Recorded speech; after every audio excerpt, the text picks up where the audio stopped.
J'ai fait jusqu'à présent 2 lettres que j'ai adressées aux enquêteurs du DRS qui, donc, depuis fin 2009, sont en train d'enquêter sur des affaires de corruption au sein de la Sonatrach. Et j'ai été scandalisé par le fait que ce soit les Italiens qui aient déclenché une opération, qui aient déclenché donc, une enquête nettement plus sérieuse et qui a débouché sur un certain nombre de choses, dont entre autres des perquisitions, aussi bien au domicile que dans les bureaux, du PDG de l'ENI, qui est une haute personnalité politique en Italie. Et donc, ayant été outré, scandalisé par cette affaire, je me suis dit, bon, ben, si en s'adressant aux enquêteurs, rien ne se passe, peut-être qu'en écrivant à leur patron, au patron du DRS, peut-être qu'il y aura une suite. Voilà, c'est tout, c'est ça la raison pour laquelle j'ai fait cette lettre.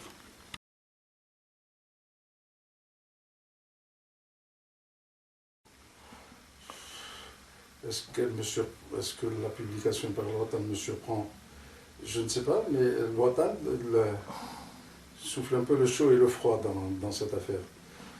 Comme je l'ai dit il y a un instant, c'est la 3e lettre que j'adresse au DRS, aux enquêteurs, aux patrons, etc. Et la première a été publiée par l'OTAN, la seconde, non, et celle-ci a été à nouveau publiée. Alors, pourquoi? Tantôt oui, tantôt non, je ne sais pas. Comment interpréter? Je ne sais pas.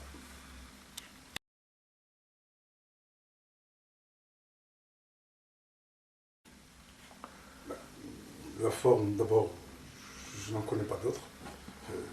Je n'ai pas le moyen ni la possibilité d'aller le voir, de le rencontrer, de lui dire ce que je pense. Donc je lui ai écrit. Maintenant, qu'est-ce que j'en attends?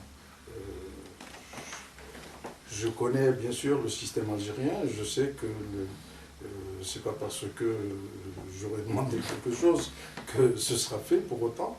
Mais enfin, j'espère quand même que il y aura quand même certaines retombées, parce que en même temps, bon, j'ai quand même touché l'opinion algérienne et bon, ça un peu, comment dirais-je, de manière un peu plus triviale, j'ai un peu secoué le cocotier, mettons, et bon, tout le monde s'intéresse maintenant, tout le monde se pose des questions, et j'espère qu'il y aura quand même une suite positive.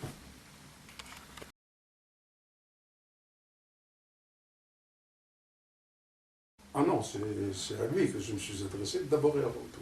Et donc, c'est bien le mettre devant ses responsabilités. Bon, évidemment, l'autre bénéfice, si je peux m'exprimer ainsi, accessoire, c'est celui de toucher l'opinion algérienne, ça c'est certain. Mais c'est d'abord à lui que je me suis adressé et j'espère qu'il réagira dans un sens positif.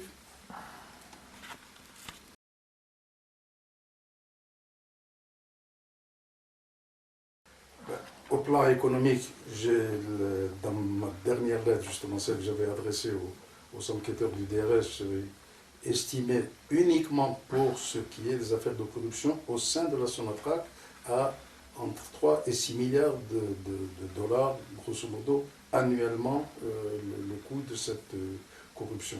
Je lis à droite et à gauche dans différentes publications que certaines personnes évaluent ça même jusqu'à 10 milliards de dollars annuels.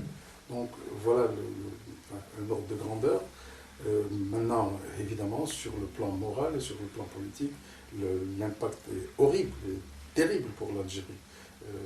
L'Algérie qui a mené une révolution qui a bouleversé le monde entier et qui se retrouve aujourd'hui plongé dans des affaires comme ça, c'est réellement minable, c'est affreux. Plus personne n'a confiance en, comme je l'ai dit dans ma lettre, on considère les Algériens comme étant des bandits. Avec du banditisme en Algérie, avec la corruption, tout le monde vole, c'est malheureux. Voilà.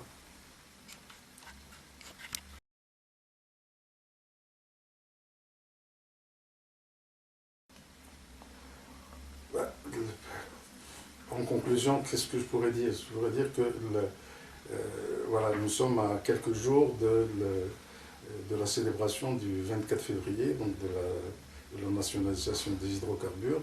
Et ce que je voudrais dire à cette occasion, c'est en m'adressant un peu à l'ensemble des employés de la Sonatrach et au cadre en particulier, puisque c'est un peu grâce à eux que les choses fonctionnent, leur dire plusieurs choses. Premièrement, s'agissant de la corruption, bon, bien sûr, il ne faut pas tomber dans ce piège, parce que sinon, vous dévalorisez, non seulement vous dévalorisez la compagnie, la société, mais vous dévalorisez vous-même.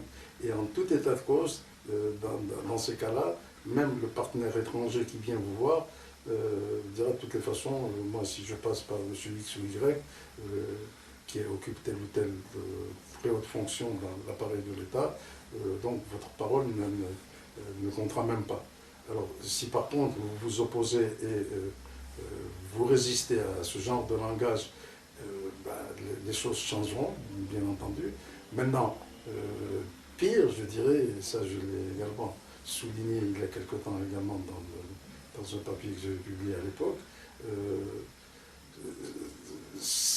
de toutes les façons, vous n'êtes que des sous-fifres dans ces affaires de corruption, et si par hasard les choses tournent mal, c'est vous qui payez, hein, c'est pas le parrain haut placé qui va payer.